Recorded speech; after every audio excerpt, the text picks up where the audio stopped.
안녕하세요. 대표님의 싱크텍스 이상호 세무사입니다. 오늘은 증여세 없이 증여하는 4가지 방법, 자녀에게 증여하는 4가지 방법에 대해서 이야기를 드리겠습니다. 증여세. 증여세가 어떤 걸까요? 화면을 펴보고요. 증여세는 이런 겁니다. 대표님들께서 양도 거래와 매매 거래와 증여를 조금 헷갈리시는데요. 어떤 재산을 넘겼을 때 반대급부가 있다면 그것은 양도 또는 매매 거래라 양도소득세 룰을 적용받고요. 반대급부가 없다면 그것은 증여라고 보고 증여세 룰을 적용받고 있습니다. 예, 이런 거죠. 대표님이 자녀분에게 주식을 돈 받고 넘겼다. 그러면 양도소득세가 적용이 되고요. 돈을 안 받고 자녀에게 줬다. 그러면 증여세 룰이 적용이 되는 겁니다. 저는 이상호 세무사입니다. 세무법인 해안의 대표 세무사이고요. 현장에서 실제로 수많은 경영 컨설턴트 분들이 계십니다. 이분들에게 세법 강의를 많이 했고요. 주로 가업승계, 가지급금, 차명주식 또는 이익잉여금 환원에 대해서 강의를 하고 있습니다. 아래 보이시는 회사들은 꽤 큰 회사들이죠. 한경, 중기 이런 회사들에서 실제 강의를 하고 있고 현재도 강의를 하고 있습니다. 자, 바로 들어가겠습니다. 4가지 방법 중 첫 번째, 증여 공제를 활용하라입니다. 자, 증여 공제를 제가 칠판을 꺼내서 설명을 드리도록 하겠습니다.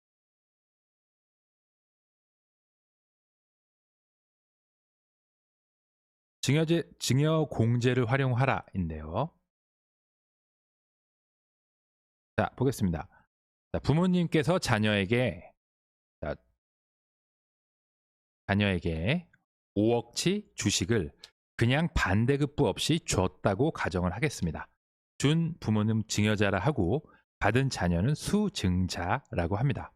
5억치 재산가액 비상장 주식을 반대급부 없이 줬으니까 당연히 저희가 어떤 게 나가죠? 증여세가 나갑니다. 증여세가 얼마나 될까요? 5억 정도 증여하면 아시는 대표님들 계실까요? 대략 만약에 여기서 1억 이렇게 대답하시면 훌륭하게 알고 계십니다. 정확히는 5억까지는 저희가 20% 세율로 과세를 하고요. 약간의 구간공제를 빼줘서 실제 세금이 9천만 원이 나옵니다. 그러니까 대략 할게요. 세율은 그냥 대략 10% 정도 되죠. 세금은 항상 중요하니까 빨간 표시해주고요. 그런데 이 민족 정서상 또 이런 어떤 사회의 통념상 부모가 자녀에게 주는데 이걸 전부 과세하기는 좀 그렇다는 어떤 통념들이 있습니다. 그렇기 때문에 상증세법에서는 이렇게 가족 간의 어떤 관계 간의 증여를 했을 때 일정 부분을 이 재산가액에서 차감해 줄게, 빼줄게 라는 그 법령 조항이 있습니다. 그걸 저희가 증여 재산 공제라고 합니다. 얼마나 빼줄까요? 자, 얼마나 빼주는지는 제가 바로 세무사니까 법령을 가져오겠습니다. 준비된 강의고요. 자, 바로 저랑 같이 따라가 보겠습니다. 자, 제가 화면에 띄운 거는 상속세 및 증여세법 제53조 증여재산 공제라고 쓰여 있습니다. 어떤 내용인고 하면 이런 내용입니다. 자, 아래 어떤 관계에 해당하는 사람끼리 서로 증여를 주고받은 경우에는 그 금액을 써있는 금액이겠죠. 증여세 과세가액에서 공제 빼준다. 그 증여한 걸로 이 정도는 안 볼게 빼준다는 개념입니다. 그래서 뭐 어떤 다음 각호의 어느 하나에 해당하는 사람이 누구냐 하면 자, 밑에 내려가 보겠습니다. 첫 번째 배우자죠. 금액 얼마죠? 6억. 두 번째 직계 존속. 제가 부모님에게 뭘 받았을 때 얼마인가요? 5천만 원입니다. 5천만 원. 단 제가 만약에 미성년자이면은 5천이 아니고 2천입니다. 좀 더 화면을 내려가 보겠습니다. 자, 거꾸로죠. 제가 이렇게 자녀를 너무 잘 키웠어. 제가 이제 자식 농사를 너무 잘 졌죠. 그래서 자녀가 저보다 돈이 많아. 너무 잘 벌어. 이 자녀가 저한테 줄 수도 있죠. 이렇게 비속으로 받았을 때도 거꾸로 5천만 원. 5천만 원까지는 안 받은 걸로 볼게 라는 말이고요. 마지막 기타.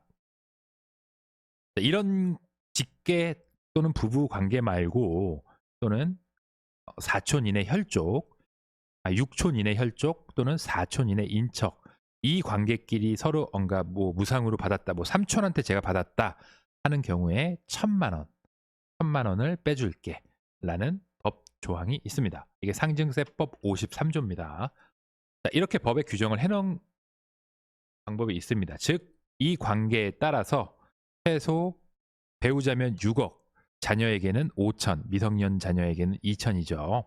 또는 삼촌 조카까지도 2천. 여기서 날카로운 분들은 질문, 그럼 할머니한테 받았을 때는 5천입니다. 5천까지 과세를 안 하는 구간이 있다는 겁니다. 즉, 자녀에게 준 경우에 자녀가 성년 자녀라고 치면 이렇게 5천을 빼서 5억이 아니고 4억 5천만 과세하겠다 이겁니다. 그렇게 뭐 많이 빼주진 않죠. 그러나 이 5천도 대표님께서 하셔야 하는 게 5천만 원 빼준다고 법에 정해놨습니다. 그런데 한 가지 규정을 유념하셔야 됩니다. 자, 그럼 어느 기간 동안 5천일까요? 매년 5천만 원일까요? 그건 아니죠. 법은 정확히 이렇게 쓰여 있습니다. 잘렸네요. 이렇게 쓰여 있죠. 10년. 법에는 10년을 규정하고 있습니다. 즉 10년간 합쳐서 5천만 원입니다. 자, 이렇게 되면 대표님께서 생각하시겠죠. 아, 별로 안 되네. 그렇지만 계산은 이렇게 한다는 겁니다. 자녀가 0살부터 10살까지 5천만 원 해주고 다음 11살부터 20살까지 5천만 원을 빼주는 게 아니고 최초 증여가 있을 때부터 10년을 기산합니다. 즉 자녀가 만약에 6살 때부터 6살 때 처음 부모님께서 어떤 증여를 해줬으면 그때부터 10년을 합치는 겁니다. 그러니까 6살부터 16살까지를 합치는 거죠. 근데 만약에 얘가 1살 때 그 증여를 하신 부모님이 계시다 하면 얘는 다음 5천만 원이 이 증여재산 공제가 살아나는 게 11살이 되는 겁니다. 즉 증여를 일찍 해줄수록 이 공제가 일찍 갱신이 되는 거다. 이렇게 판단하시면 되고요. 그래서 요즘에는 기본적으로 이 5천은 증여하세요. 5천만 증여하는 게 아니고 또 하나가 중요한 개념이 있는데 세율 적용 구간도 10년 합산입니다. 그렇기 때문에 이 공제 말고도 이런 거죠. 제가 아까 5억 정도 하면 누진세율 적용이 20%가 받습니다인데 이 5억이라는 게 10년을 합친다는 소리입니다. 즉 이렇게 기간을 짧게 쪼개서 먼저 증여를 할수록 이 빼주는 공제도 빨리 새로 돌아오고 갱신이 되고 적용되는 세율 구간 합치는 기간도 빨리 도래하더라. 그래서 낮은 세율이 적용이 가능하더라. 라는 어떤 결과가 나오죠. 실제로 굉장히 돈이 많으신 자산가들, 그러니까 요즘 자산가들은 100억 갖고는 자산가라고 안 하시더라고요. 예전에 100억이면 정말 엄청난 그 개인이 100억을 가지고 계시면 정말 부자분들이신데 요새는 한 300억 정도 있어야 정말 리치다, 슈퍼 리치다라고 하는 것 같습니다. 이 슈퍼 리치 분들은 기본적으로 손주나 누가 태어나면 기본적으로 증여를 하시고 갑니다. 당연히 뭐 2천만 원 구간에서 하시는 게 아니고 낮은 세율 구간이죠. 제가 아까 5억까지는 제가 20%라는 말씀 드렸잖아요. 이분들에게 20%는 너무 싼 세율인 겁니다. 그래서 기본적으로 10년 단위로 5억은 기본적으로 증여를 하십니다. 어떻게 보면 이게 가장 싸다는 걸 아시기 때문에 하시는 거죠. 실제로 증여재산 공제가 얼마인가요? 그래서 5천이요 라고 하면 이게 오히려 돈이 많으신 분들은 굉장히 악착같이 챙겨가세요. 이게 약간 돈 많으신 대표님들께서는 5천? 그럼 그거라도 빨리 해야지인데 오히려 별로 안 되면 체감을 못 하세요. 에이 그거밖에 안 돼? 라고 하시더라고요. 그래서 그 통념이 있죠. 돈이 많은 사람이 더 무섭다라는 그런 개념이 이 증여에도 성립이 되더라. 이겁니다. 자, 어쨌건 자, 첫째, 4가지 방법 중에 첫 번째, 증여 공제를 활용하라 랍니다. 자, 다음 두 번째 들어가겠습니다. 두 번째, 특정 법인을 활용하라 라는 말입니다. 뭐 법인을 뭐 어떻게 활용하면 좋다는 말은 많이 들었죠. 법인을 활용하면 좋다는 말은 많이 들었고 근데 악용하면 이게 굉장히 당연히 과세가 되죠. 그러니까 방송 수위도 당연히 세게 갈 수는 없고요. 저희가 뭐 탈세를 조장하는 방송이 아니기 때문에 저는 적극 납세를 권장하기 때문에 세법에 맞는 합법적인 납세를 권장하는 세무사입니다. 오해하시면 안 되고요. 제가 뭐라고 써 있었죠? 특정 법인을 통한 증여. 이게 그렇다면 법인을 통하면 증여세가 과세되지 않느냐? 아닙니다. 당연히 특정 조건 하에 가능하고 그 금액은 1억입니다. 자, 법인을 통한다는 건 이런 겁니다. 아버지의 재산이 부모님이 계시고 여기에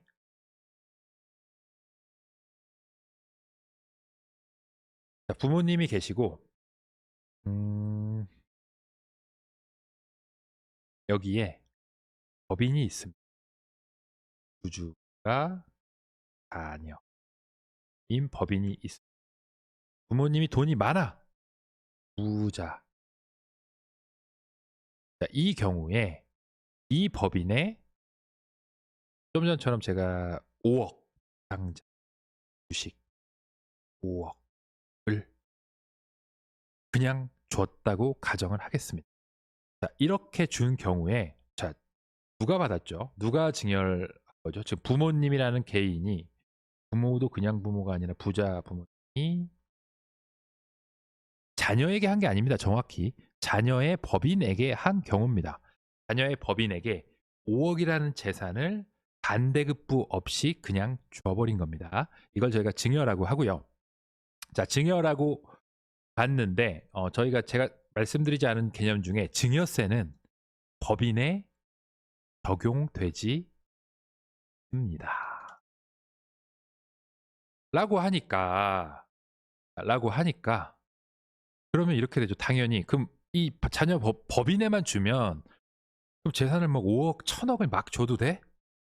그거 정답은 막 줘도 정확히는 막 줘도 증여세는 0원입니다. 왜냐하면 법인이 증여세 부과 대상이 아니기 때문입니다. 그런데 법인은 뭐가 있죠? 법인세. 이 법인세는 모든 걸 다 과세합니다. 모든 이익을 다 과세하기 때문에 이렇게 공짜로 얻은 재산에 대해서도 법인세를 과세합니다. 법인세율 20% 가정하겠습니다. 자, 20%는 과세가 되는 겁니다. 그런데 부모님이 잘 생각해 보니까 법인세율이 20%라는 게 저렴한 겁니다. 제가 아까 설명을 드렸는데 5억까지가 20%고요. 만약에 이 재산이 5억이 아니고 50억이다. 그러면 상증세율, 증여세율 몇 프로냐면 50%입니다. 반이 세금이다는 말입니다. 그런데 이게 만약에 법인으로 갔어요. 50억이 가면 법인세율이 얼마죠? 법인세율은 10%라는 겁니다. 자, 그럼 여기서 세금 10억, 법인세로 10억, 여기 개인에게 증여한 경우, 개인 증여 경우 세금 얼마죠? 25억. 자, 이제 산수죠. 얘랑 25억이랑 10억이랑 뭐 내고 싶으세요? 그럼 100% 이거요 합니다. 당연하죠. 이건 당연하지. 뭐 20억 세금 내라 하는데 그럼 10억을 내라 하니까 10억만 내면 되니까 제가 말씀드린 이 20%는 세율이 이 부자분들에게 어떻게 느껴지죠? 한없이 저렴하게 느껴집니다. 그렇기 때문에 실제로 법이 개정되기 전에 많은 분들께서 자녀법인을 만들고 이렇게 무슨 재산을 그냥 증여했어요. 그냥. 왜냐하면 세금이 20%라 생각하니까 일단 이 법인에서 일단 뭐 개인화하는 건 둘째 치고 일단 내리자 20%에 라고 내렸습니다. 당연히 우리에게 누가 등장을 하죠? 그렇죠. 전 세계 세무서에서 견학을 온다는 우리의 국세청 IT가 특히 발달한 국세청 분들도 가만히 두지 않죠. 곰곰이 보니까 이게 문제가 있는 겁니다. 이게 언젠가는 저게 그 세법 논리상 정산은 돼요. 법인 잉여금을 빼갈 때 이제 종소세가 부과가 되니까 정산은 되죠. 그런데 당장은 세금이 20% 10억밖에 안 거치고 이거를 또 우리의 이 그 부자분들 부모님께서 많이 애용을 하시니까 우리 국세청은 이걸 막아버립니다. 자, 이렇게 법인의 증여를 했다 하더라도 결국은 누구야? 이 법인의 뒤에 숨어 있는 누가 숨어 있죠? 숨어 있는 이분이죠, 이분. 우리 이분. 사람이라 요분, 요분. 자녀분이 법인 뒤에 숨어서 이렇게 부자가 되고 있다는 겁니다. 이게 우리 국세청은 마음에 들지 않죠. 그래서 이제 또 하나의 증여세법을 뜯어 고칩니다. 자, 이렇게 보니까 법인의 증여세를 부과할 수 없어. 그런데 이 주주에게 부과시키고 싶은 겁니다. 그래서 특정 법인을 통한 이게 증여의제라는 개념을 요 증여세에 갖다 놓습니다. 어떻게 하냐면 자, 이렇게 50억을 법인이 받은 경우 좋아, 이 법인이 증여세 안 내는 건 오케이. 이거 법인이 증여세 내라고 그러면 위헌입니다. 그렇기 때문에 그런데 이 뒤에 숨어있는 주주는 자녀는 개인이잖아.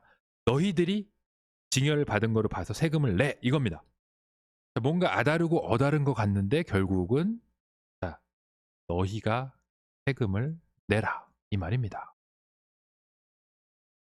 자, 뭔가 법을 이렇게 자기들도 이렇게 세법을 너무 과하게 하면 이 헌법에 걸립니다.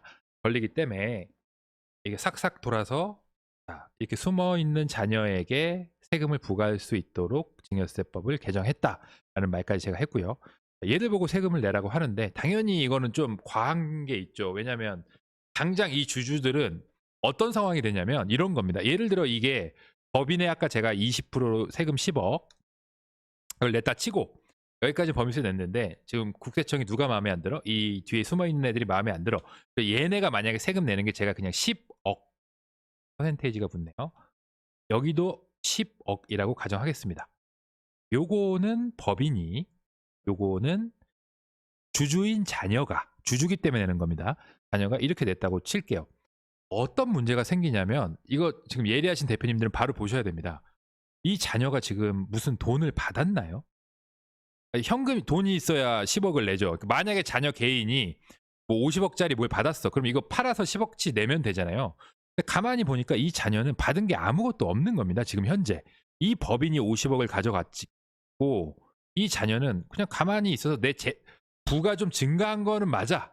그런데 당장 이게 손에 들어오는 현금이 없기 때문에 이 세금을 납부하라고 하는 건 개인에게 납부하라고 하는 건 가혹하다는 겁니다. 뭐 법인은 돈이 있다 치고 이건 너무 가혹하죠.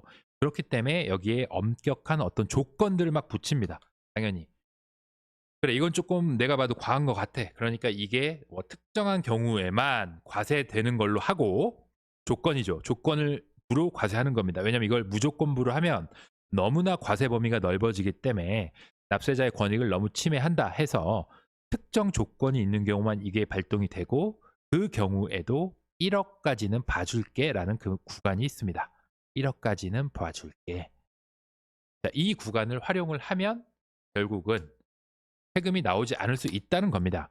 그렇기 때문에 아직도 법인을 활용해서 법인에다가 그 어떤 재산을 자녀법인을 이용하시는 부모님들이 굉장히 많으세요. 그거는 뭐 탈세라기보다는 뭐 세금 다 내고 하죠. 법인세 내고 그 뭐 증여세 안 나오는 구간까지 뭐 합리적인 세금을 있다면 뭐 그거를 부담하는 세금을 아예 안 내는 게 아니라 부담하고 근데 어쨌건 법인을 통한 증여는 1억까지는 세금이 안 나온다. 안 나올 수 있다. 이거는 굉장히 복잡한 법이기 때문에 이건 사실 세무사님들이나 뭐 시중에 있는 컨설턴트 분들께서는 이거 계산할 줄 몰라요. 굉장히 어렵습니다. 법이. 잠깐 보여드릴까 싶은데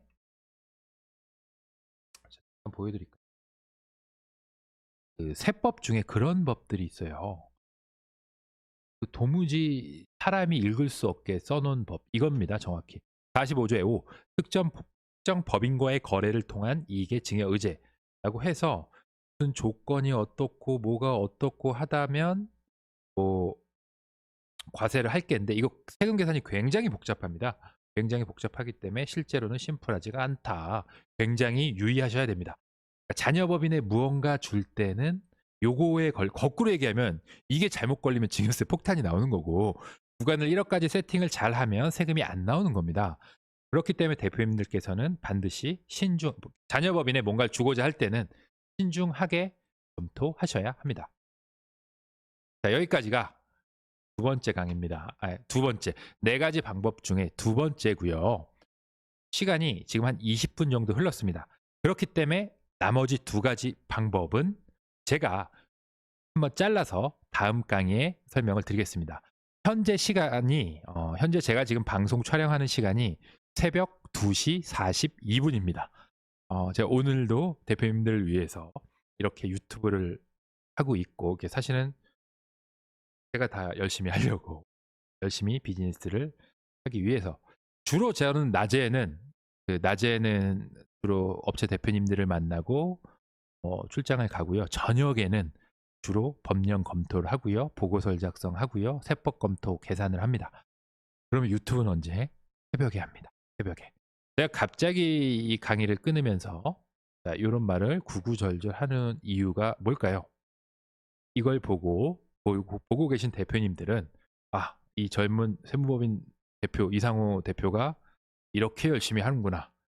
그러니까 젊었을 때 내 생각이 나는구나. 이 사업을 이제 가꾸실 때 대표님들은 1세대 대표님들은 정말 젊은 시절 너무 열심히 사셨더라고요. 제가 컨설팅 끝나면 대표님들과 주로 이렇게 어떻게 법인을 키우셨나요를 꼭 물어봅니다. 왜냐면 저도 큰 법인을 키우고 싶으니까 꼭 물어보는데 정말 열심히 사셨더라고요. 다 우리 그 세대 분들께서는 너무 열심히 사셔서 가끔가다 이제 아유 우리 젊은 것들은 노력을 안 해라고 하는 말은 사실 이해는 갑니다. 정말 뭐 그들도 노력은 하지만 사회 분위기가 정말 무시무시하게 노력을 하신 분들이 많아서 이 얘기를 길게 하는 이유는 이 말이 하기 굉장히 민망해서입니다.